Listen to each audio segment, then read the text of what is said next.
Bonjour, bonsoir. Ça dépend de l'heure à laquelle vous nous prenez, mesdames et messieurs. Côte 243, nous émettons depuis Kinshasa, la capitale de la République démocratique du Congo, le pays d'Antoine Félix Tshisekedi Tshilombo, qui est entré dans les soubresauts depuis un temps sur une question majeure, c'est la préparation des élections. Cette question, à la tête, il y a beaucoup des animateurs dans le bureau, mais à la tête de ce bureau, il y a plutôt un animateur majeur, le président de cette centrale, qui devait être désigné par les confessions religieuses. Ça divise. On dit que les confessions religieuses censées être au milieu du village, les arbitres, les partisans, le chantre de la paix, aujourd'hui sont aussi, en tout cas visiblement, on dirait divisés, mais nous le saurons aujourd'hui avec Monseigneur Moïse Chimbumbu, qui est le secrétaire général de l'Église du Réveil du Congo, avec qui nous allons échanger pendant quelques minutes pour vous éclairer la lanterne, à qui je dis directement bonjour, bonjour Monseigneur. Bonjour, c'est les journalistes. Nous sommes très contents que vous nous accordiez de votre temps en ce moment pour éclairer un peu la lanterne du public. L'opinion est vraiment, on peut dire, troublée, un peu perturbée en ce moment. Sur cette question, on commence d'abord de prime abord. On devait choisir le candidat président de la centrale électorale. On dit qu'il fallait passer par les consensus. Dites-nous, pourquoi le consensus n'a pas marché avec des hommes d'église, des hommes de Dieu?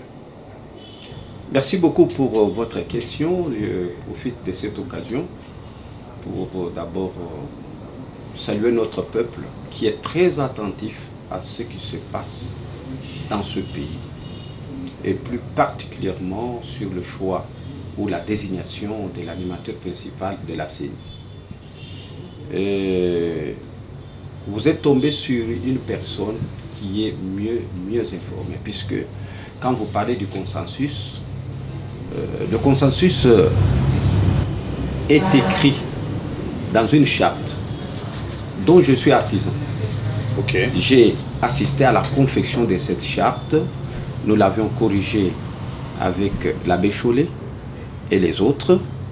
Et le jour où nous avions parlé du consensus, il a dit, au cas où il n'y a pas consensus, puisque si je savais que vous alliez venir, j'allais amener le brouillon. Ok. Puisque j'en ai. Quand nous avons corrigé. Au cas où il n'y a pas consensus, on passe aux élections. Dans la prise de toute décision au niveau de la plateforme des confessions religieuses. L'article 17 de votre charte. Voilà. Et je connais ce jour-là, j'avais souligné. J'avais corrigé. Alors, comme les deux possibilités sont là. Au cas où il n'y a pas consensus, on passe aux élections. Qui sont pour, qui sont contre, tous, d'une manière unanime, nous avons dit que c'est une bonne disposition. Et qu'un mois après, ou 2 mois après, la charte a été signée. Je vous dis que cette charte est restée pendant 2 décennies, voire même plus, n'a pas été signée.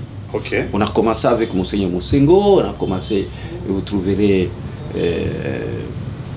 du Tanzanie, vous voyez la charte là, du Tanzanie. Et on est venu à la conclusion dernièrement, ils ont toutes les confessions religieuses, les 8 confessions religieuses ont signé la charte. Quand ils ont signé la charte, c'est-à-dire que toutes les clauses qui sont dans la charte doivent être respectées scrupuleusement. Et cet article-là ne concerne pas seulement la CENI. Non, toute prise de décision. D'accord. Toute prise de décision qui concerne cette plateforme, on va d'abord dans le consensus, mais si on n'est pas d'accord, on ne trouve pas un consensus, on passe aux élections, puisque nous sommes dans un pays démocratique. Ce sont les confessions religieuses qui doivent apprendre au peuple, doivent enseigner au peuple la démocratie puisque nous sommes dans un pays de droit. Justement, dans les cas de M. Kadima, nous voulons savoir pourquoi, puisque dans votre charte, comme vous le dites, à l'article 17, on dit que le consensus est le mode de prise de décision par excellence. Maintenant, dans le cas de M. Kadima, d'abord, tout le monde était d'accord qu'il est expert, tout le monde était d'accord sur ses compétences.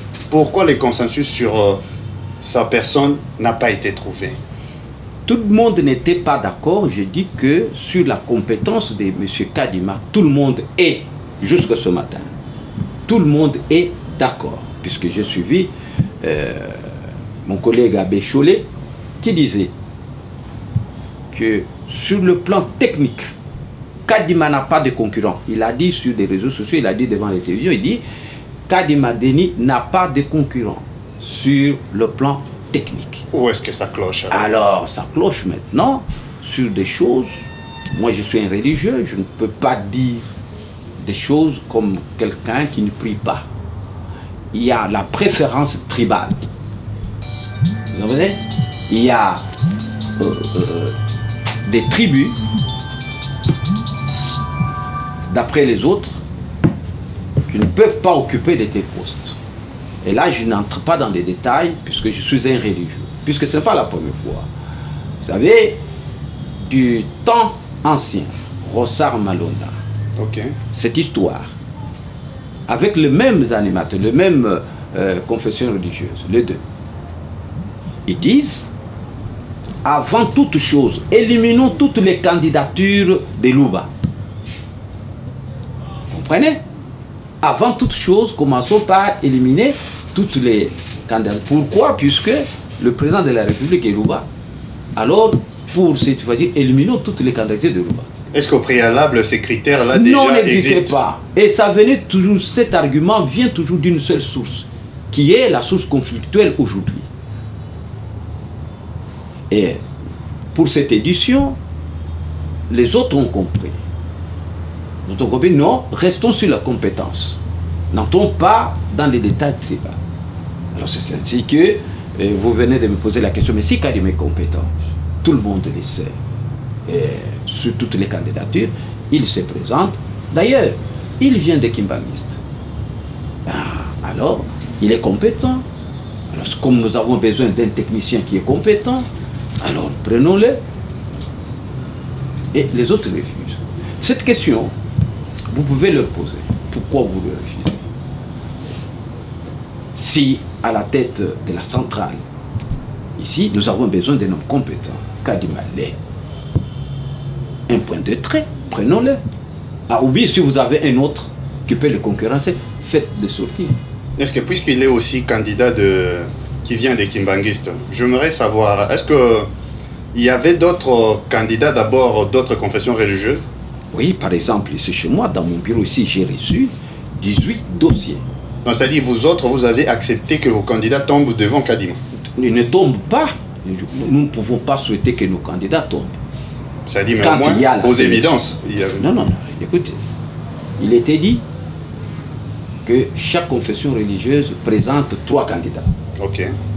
Et l'Église du Réveil du Congo, et les candidats qui sont venus chez nous, sur mon bureau ici, j'avais reçu 18 candidats. Et ma commission a travaillé, nous avons retenu 3. Dont une femme, et un évêque, et un laïc.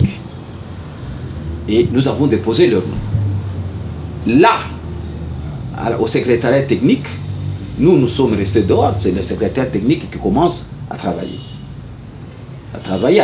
Et d'autres confessions religieuses aussi ont déposé 3 candidatures, 3 candidatures.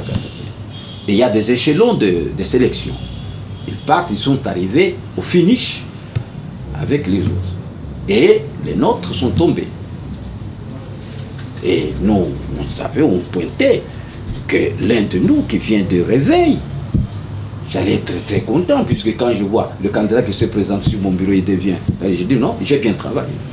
Mais, arrivé là-bas, nous nous sommes inclinés devant le jury qui avait pris la décision, non, Kadima et les autres. Maintenant, ceux qui sont restés au finish, puisqu'après toute compétition, il y a quand même, il faut arriver au finish, il ne faut pas s'arrêter. Et il trouve que Kadima est compétent. Et je vous l'ai dit, vous pouvez passer dans chaque confession, et surtout chez les protestants ou chez les catholiques, ils vous diront que sur le plan de la technicité, de la compétence, Kadima est compétent. Maintenant, il y a des accusations quand même graves qui a pesé sur toutes les 6 confessions religieuses qui ont fait bloc en acceptant les compétences des Kadima. On parle des allégations comme quoi ils étaient logés au niveau de Kempinski par la présidence. Ils ont reçu des menaces si jamais ils ne votaient pas Kadima. Je ne sais pas, des menaces des morts ou des menaces de quelle nature. Qu'est-ce que est-ce que vous pouvez affirmer les menaces là, s'il ne votait pas Kadima, ça vient de celui qui est menacé ou de celui qui n'est pas menacé. Quelle est cette confession religieuse parmi les 6 qui vous a dit que j'ai été menacé? Non, écoutez, ce sont nos représentants légaux, des grandes personnalités religieuses dans ce pays. Nous devons du respect envers ces pères. Et écoutez, être logé dans un hôtel comme celui-là, moi et les autres pasteurs, nous avons des temps où nous faisons des retraites dans cet hôtel-là. Il faut qu'il y ait une corruption pour que je prenne une chambre et chercher la face de Dieu dans un hôtel où si j'ai un grand travail. Et nous avons toujours fait des travaux dans cet hôtel-là, des séminaires résidentiels. Nous restons dans cet hôtel, on mange, on boit, on fait le travail pour le pays et pour l'église. Et comment chosifier ou bien rabaisser le niveau des confessions religieuses et dire qu'ils n'ont pas assez d'argent pour rester, avoir une chambre dans l'hôtel? Et ces gens voyagent partout au monde, ils restent dans des grands hôtels qui coûtent plus cher que cet hôtel-là. J'ai entendu les gens parler de véhicules. Est-ce qu'ils viennent à pied? Depuis des décennies, ils sont à pied. Et s'il y a des véhicules ou des types qu'un pouvoir peut donner, mais il y a des confessions religieuses qui traditionnellement reçoivent des biens, reçoivent des véhicules. Je peux vous dire, quand un évêque est sacré à l'Église catholique, toute la délégation du gouvernement se déplace, que ce soit au pays ou ailleurs. Et là, on vient avec de l'argent, on donne. Personne ne parle. Alors, au finish, on donne des véhicules. Quelle est l'autre confession religieuse? Est-ce que ce sont les musulmans qui ont déjà bénéficié de ça? Est-ce que c'est l'armée du salut?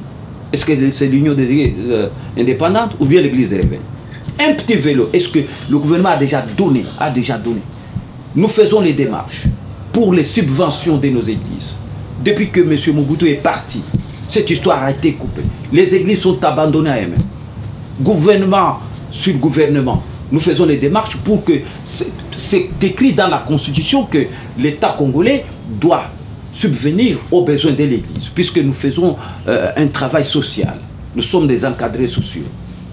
Et aucun gouvernement nous a compris depuis que M. Mobutu est parti. Aucun rond. Mais il y a de ceux-là qui ont bénéficié depuis l'État belge, depuis l'indépendance. Ils sont héritiers des écoles, des hôpitaux, des terrains, de ceci et de cela. Il y a eu dernièrement le sacre ou l'ordination d'un cardinal dans notre pays. Une très bonne chose. Qu'est-ce que l'État congolais n'a pas fait? Il a loué l'avion. Il a fait tout ce qu'il faut faire. La fête a été célébrée avec pompe. Et nous avons vu le président de la République qui a donné de l'argent, des types. Mais, je prends l'exemple de notre représentant légal. Il y a une année, il a été sacré. Pas même un vélo. On n'a pas vu même une délégation officielle du gouvernement venir. Qui est corrompu? Qui est corrompu dans ce pays? Quelle est la confession religieuse qui est bénéficiaire de tout ça? Et qui trompe qui? J'aimerais atterrir déjà sur le sujet. En parlant de M. Kadima, est-ce que les confessions religieuses, d'autres confessions religieuses, à l'occurrence l'église de réveil du Congo, est-ce que vous connaissiez M. Kadima avant cette histoire? Pas du tout. Même vous, est-ce que vous avez déjà entendu parler de Kadima dans ce pays?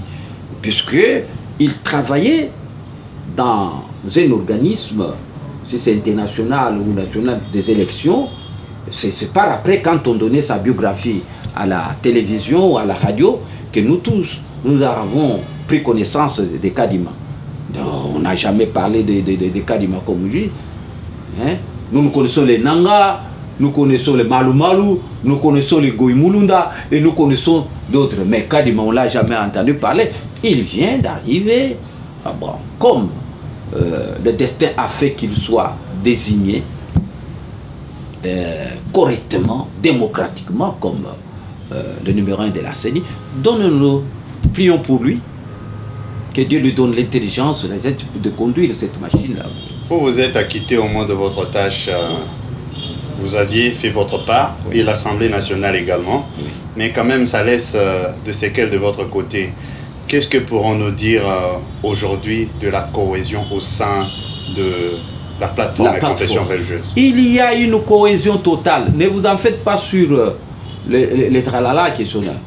Mais les accusations ont été quand même graves. Vous pensez que vous arriverez toujours à vous regarder? Oui, en se regardant en face, puisque nous avons un grand rôle à jouer ensemble dans ce pays. Les confessions religieuses, le 8, sont appelées à rester ensemble, unis, pour jouer un rôle très important. Il n'y a pas que la CENI dans ce pays. Après la CENI, il y a d'autres problèmes très sérieux que les confessions religieuses seront obligées de se mettre autour d'une table pour définir les grandes options pour l'intérêt national. L'évêque général de Donkamba a quand même relaté, ensemble avec ses pairs bien sûr, ils ont relaté ce qui s'était passé à la désignation justement de Kadima, où on a eu même à éteindre des lumières. Vous avez un problème de siège. Est-ce que vous accepterez encore de siéger au même endroit que vous siégez là, connaissant l'histoire que vous avez vécue jusqu'à presque être chassé et tout ça? C'est pour cela que je parle vraiment de la cohésion qui existe. Mais c'est déjà une structure qui a ses règles et dans la charte, le siège de la plateforme est bien défini et tout est défini. Alors, l'Église catholique ne refusera jamais le siège puisque c'est officiel. Mais il vous a quand même presque chassé déjà. Non, c'était dans un moment de conflit, le conflit est passé. Ça peut encore rebondir. Non, si ça rebondit. Quand nous disons comme ça, ce n'est pas que nous manquons des locaux. Les confessions religieuses ne manquent pas des locaux pour abriter les travaux de cette plateforme. Mais nous respectons nos écrits. Nous respectons nos conventions. Nous sommes obligés de nous réunir à l'interdiocésain. Et il n'y a pas qu'à l'interdiocésain où nous réunissons. Nous nous réunissons aussi à la CIME, au Mont-Fleury là-bas. Hein? Okay. Nous nous réunissons aussi à la CIME. Nous nous réunissons au centre interdiocésain. Nous pouvons aussi délocaliser le siège et le mettre là où nous voulons si la majorité des composantes de cette plateforme le décident ainsi. Mais jusqu'à aujourd'hui, nous, nos confessions religieuses, au nom de nos représentants, ils siègent au centre interdiocésain de l'Église catholique. Et ce n'est pas la première fois qu'on se désaccord. Mais vous savez, un corps là où il y a différentes opinions sur un point d'actualité, ce corps-là doit continuer à travailler pour survivre. Nous ne sommes pas dans un corps où il y a le oui, oui, oui, oui, oui, oui, oui, non. Nous risquons de tomber tous dans un trou. Mais s'il y a l'opposition, mais on voit maintenant, s'il n'y a pas consensus, allons aux élections pour trouver la voie de sortie. Alors ma dernière question serait, est-ce que pour aujourd'hui, parce que la plateforme est comme là aussi réitéré, rappelé l'évêque général de Donkamba, la plateforme confession religieuse n'a pas été faite que pour entériner le président de la CENI. Alors, vu vos multiples objectifs, Est-ce que si aujourd'hui les politiques décidaient de retirer cette tâche-là exclusivement aux confessions religieuses, quelle sera votre position? Comment verrez-vous une telle décision? Ils commettront une grosse erreur puisque ce poste-là est stratégique et doit provenir des hommes sages. Mais les hommes sages ne l'ont pas fait facilement, puisque les élections de 2006, les élections de 2011, les élections de 2018, nous partons vers 2023. Les hommes sages n'ont pas produit facilement des hommes qu'il faut à la tête de la CENI. Non, il ne faut pas dire les hommes qu'il faut. Ils se sont mis d'accord tous sur Malu-Malu. Ils se sont mis tous d'accord sur Malu-Malu 2. Ils se sont mis d'accord sur Ngoï Mulunda. Ils se sont mis d'accord sur Nanga. Okay. Vous comprenez? Ils travaillent toujours ensemble. Et il faut respecter les règles du jeu. Quand il n'y a pas consensus, qu'est-ce qu'on fait? On va aux élections. Puisque même dans la désignation de Malu-Malu 2, l'Église catholique n'était pas contente. Il a quitté la salle. Et les autres confessions religieuses ont maintenu Malu-Malu. Vous comprenez? Arrivé à Nanga, l'Église catholique n'était pas d'accord. Il s'est retiré de la salle. Mais c'est la voix de la majorité. Il faut rentrer dans l'histoire du cas de Nanga. L'Église catholique s'est retirée de la salle. Et les autres ont dit non. C'est la majorité. Malu-Malu 2, l'Église catholique s'est retirée de la salle et Malu-Malu 2 est passé. Merci beaucoup, Monseigneur Moïse Tshibombo. Alors, nous allons vous demander de dire un dernier mot, adresser un mot à l'endroit de la population en ce qui concerne la plateforme confession religieuse. Est-ce que le peuple peut toujours compter sur la plateforme confession religieuse pour régler ces différends quand les politiques n'arriveront pas? Chers compatriotes, je dis bien que l'Église est appelée de jouer pleinement son rôle dans notre pays. L'Église, que vous connaissez bien, est une, malgré les différentes branches qui composent la plateforme religieuse. Il n'y a qu'un seul Dieu et notre Dieu est amour. Le seul message que nous pouvons dire, c'est le message d'amour, de nous aimer les uns les autres. Nous n'avons qu'un seul pays, c'est le Congo. Et nous devons protéger le Congo et faire confiance à nos pères de l'Église. Quand il y a diverses opinions sur un point d'actualité, cela ne veut pas dire que nous travaillons dans la haine. Non, vous verrez toutes ces confessions religieuses revenir autour d'une table pour parler d'autre chose. Nous avons des problèmes sérieux dans notre pays, il n'y a pas que la CENI. Il y a le problème de la paix. Il y a à l'Est des problèmes sérieux. Mais qui doivent résoudre ce problème? Ce sont les confessions religieuses. Puisque tous ceux qui ont des armes, tous ceux qui font des armes, proviennent quand même d'une confession religieuse.